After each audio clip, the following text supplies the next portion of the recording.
In this video, we will find out the magnetic field at a point on the axis of a circular coil carrying current.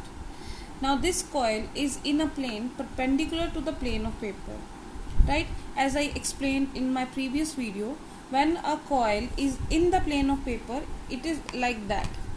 And when it is perpendicular to the plane of paper, now it means it is like that. So this coil is like that, and we have to find out the magnetic field at a point on the axis. Axis means a line passing through this center, right? Now in this case, you can see here the diagram. Angle CPO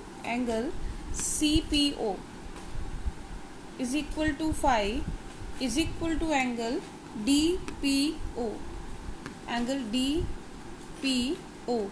Also OP is equal to X and CP is equal to R and OC is equal to A, which is the radius of this circle.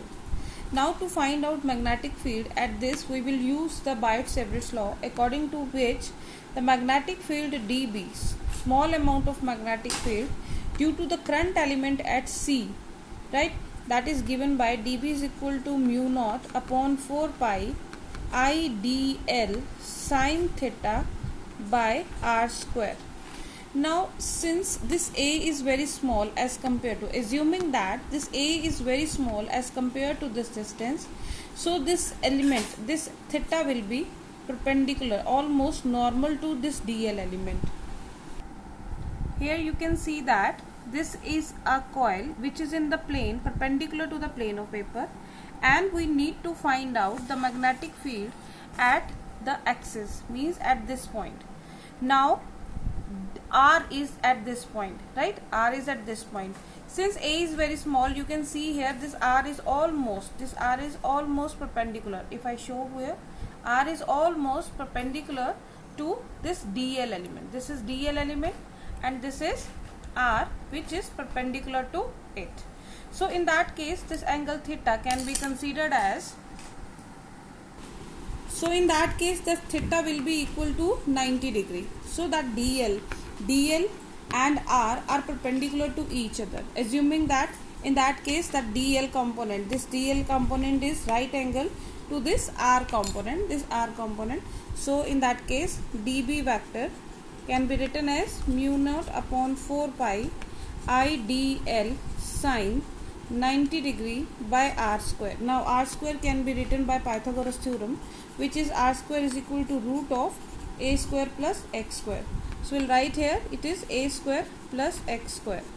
So in that case, dB is equal to mu naught upon 4 pi IDL upon A square plus X square, right? Similarly, we can find out dB dash at P due to this current element. Again the case is same.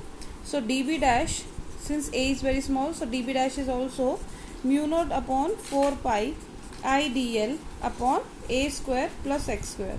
Now let us talk about the direction. How to find out the direction of magnetic field at point P. Now we know that the direction of magnetic field at P is given by right hand rule. According to the right hand rule, if the curl of fingers, now our thumb is pointing to the direction of current, so this is ideal, so direction of current is upward. Direction of current is according to the thumb and magnetic field is upward. And second rule, we have studied that now that direction of magnetic field will be perpendicular to DL cross R, right? Perpendicular to the plane containing DL and R. So clearly this magnetic field is perpendicular to R here. This is perpendicular to R. Now accordingly it should be perpendicular to DL also, as we have already proved here that since A is small, so DL is perpendicular to R. So it means if DL is perpendicular to R and the direction at P is also perpendicular to R, it means that dB direction should be perpendicular to DL also. It means the dB is perpendicular to DL as well as perpendicular to R. We can assume that in this case, suppose the coil is like this and the current element is here. suppose this is along y axis, it is going that y axis, and our r is along x axis, so perpendicular component will be along z axis. So I hope the direction is clear to everyone. So accordingly, due to the current element at C, the magnetic field at P is directed as represented by dV, and similarly due to the current element at D, the direction of dB, which is again perpendicular to this axis, is given by dB dash. Right, now this angle is phi. We know the property that angle between the two lines is equal to angle between their perpendiculars. Now this is the angle between two lines. Here this line is perpendicular to this R, and this line is perpendicular to this axis. So angle between two lines is equal to angle between their perpendiculars. So this phi, so this is also phi. Similarly, this angle is also phi. So here dB, if we resolve dB, that will be dB cos phi, and if we resolve dB dash, it would be dB dash cos phi. Since this is making, if I complete this triangle, this will make base. Similarly, this line will make the perpendicular. So in that case, this is dB sin phi, perpendicular component, and dB dash sin phi. Since dB and dB dash are equal, so this component will cancel each other, and we will get the resultant as dB sin phi plus dB dash sin phi. So writing the resultant here, therefore since dB dash is equal to dB is equal to mu naught I dl by 4 pi a square plus x square, and since these are only two current elements of two parts of this coil, so due to this whole coil, the magnetic field at P can be found out by integrating the expression. So we get that B is equal to dB sin phi. Since all these components dB sin phi will be added up, so in putting the values here, mu naught I dl by 4 pi a square plus x square into this is sin phi, right, integrating this.